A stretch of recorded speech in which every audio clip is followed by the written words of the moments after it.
Bonjour from Paris. It's late July in the City of Love, where the only thing hotter than the summer sun is the buzz surrounding this year's Ethereum Community Conference, or ETHCC, and that is why we're here. ETHCC isn't just another tech conference. It's the pulsating heart of innovation where some of the greatest minds in blockchain gather and they exchange ideas to set the course of Ethereum's future. From day one, we noticed that scaling crypto for mass adoption is a core theme. We heard about blockchains migrating between layers, account abstraction, decentralized social media, and more. Today, we're bringing you the core narratives emerging from the summer buzz at ETHCC. But are we tackling the fundamental problems in this space, and are people even aware of them? Before we address that question, let's hear straight from the founders, the builders, and the community why they're excited and what the future holds.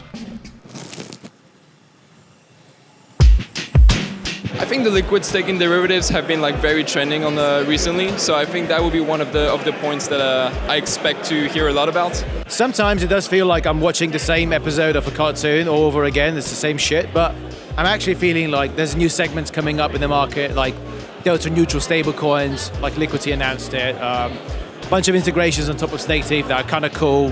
Restaking related discussions and all the implications that this new model has in terms of security for the protocol, but also all the new primitives that can be built on top of that. Staking will be still a big narrative, big theme in the next year. What we do with ETH is just, it's a big component of Ethereum, obviously. Scaling is like the ever-present question about Ethereum. Layer 2s, I think, have established themselves as the way forward with scaling. It's very interesting to see that Celo recently shifted from being an L1 to an L2 that settles on Ethereum.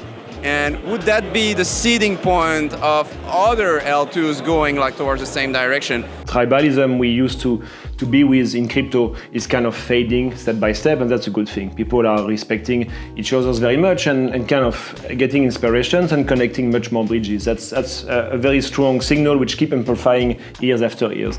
The second thing is I think we start to see signals here during this ETHCC of new trends of computing, and which is really rethinking the way we organize operating systems and the way we organize our identity on these networks, thinking on how you would be able to come to social networks, comes to applications with your data and leave when you log out from these applications. We're going to see probably more and more app chain. Should they be sitting on layer 2 or layer 3, but also app chains which will be essentially built out of kind of adjacent projects such as Cosmos, for example. The upgrade of the space is definitely happening, and I'm very curious to see if this app chain narrative will kind of build up over next year, and I'm confident it will. Celo put up a proposal yesterday to actually become an L2 on Ethereum.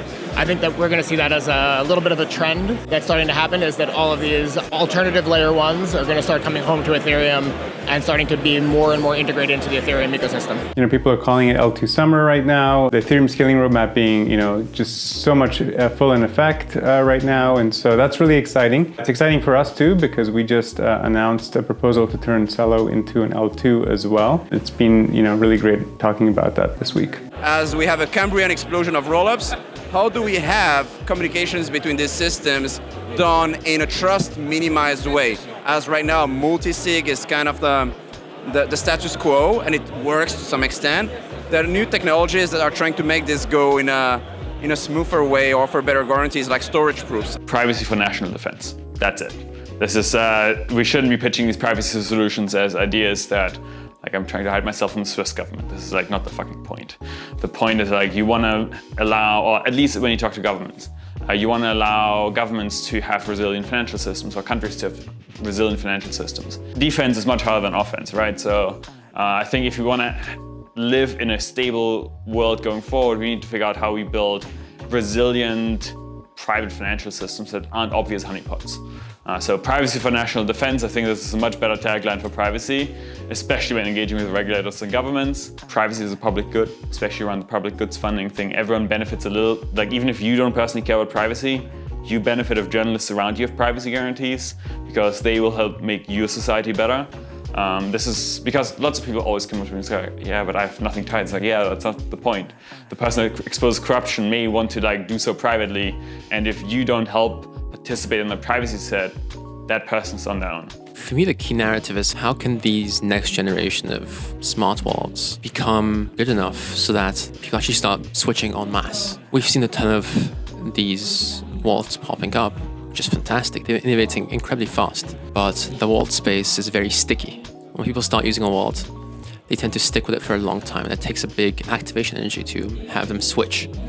So I'm curious to discover more about how we might get that activation energy. The space currently, everybody is talking about how to solve the UX issue, how to solve, account abstraction is the big topic. The funny thing is, what they are working on and what they're trying to solve right now is purely the transaction verification step. So how do I get a smart contract account on chain and how do I interact with it?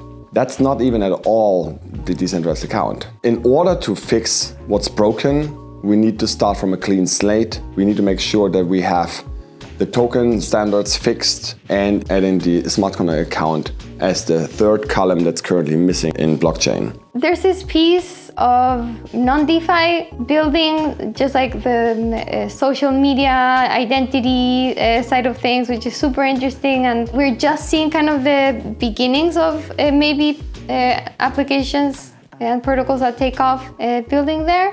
And then in DeFi specifically, real-world assets are a big theme, kind of new application that's been taking off. Treasury bills coming on chain, all of that. I don't think that's going away anytime soon. I think it'll continue to drive a lot of the value, the users, and new innovation in this space. I was looking at stuff around market making, around how MetaMask snaps, how we can make the experience of using different chains a bit more seamless. Multi-chain, I think, is a big narrative, for good or bad, but we're here to serve our customers, and we have this strategy of going multi-chain.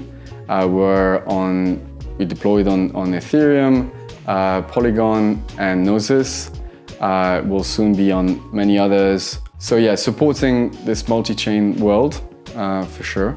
I think there CCIP is great to allow better bridging and a safer environment for everyone. The most popular products that we have or tokens that we have right now are more like fixed income.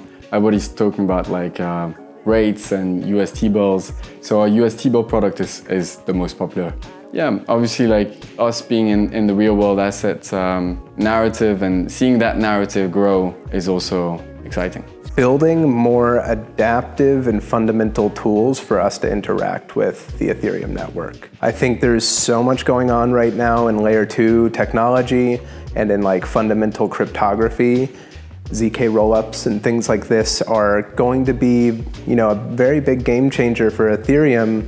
But on top of that, there's a lot of very fundamental things that are being built too. Just having a node built in Rust, something that's going to be a lot more efficient. This is going to be really moving us forward, I think, and helping with things like client diversity and stuff like this. It seems like we're almost doing a bit of an Ethereum refactor. In terms of crypto in general, obviously the regulation is very important. I think we'll see something coming out more concrete in terms of DeFi coming out over the next year and a half. That will give us a pretty good guidance and playbook to operate in. The other thing that crypto needs to really focus on is just growing the pie, making it more accessible, more user-friendly. And that's one of the things we're trying to do at DexAlot is we realize that when you go to a lot of dexes, you look at the front end, it looks nice and pretty with pretty colors and gradients and stuff like that. But if you click through, it's not an institutional level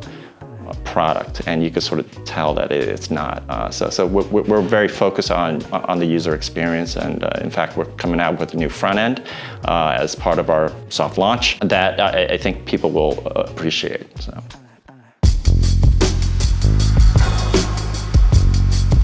So there you have it. ETHCC brought together the brightest minds in the space once again to share ideas, discuss the future, and perhaps engage in a healthy dose of shameless promotion for one final time in Paris.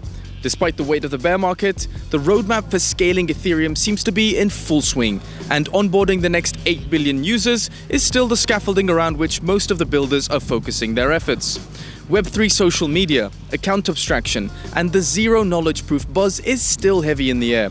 We spoke to some incredibly intelligent individuals who are passionately pursuing the problem of security.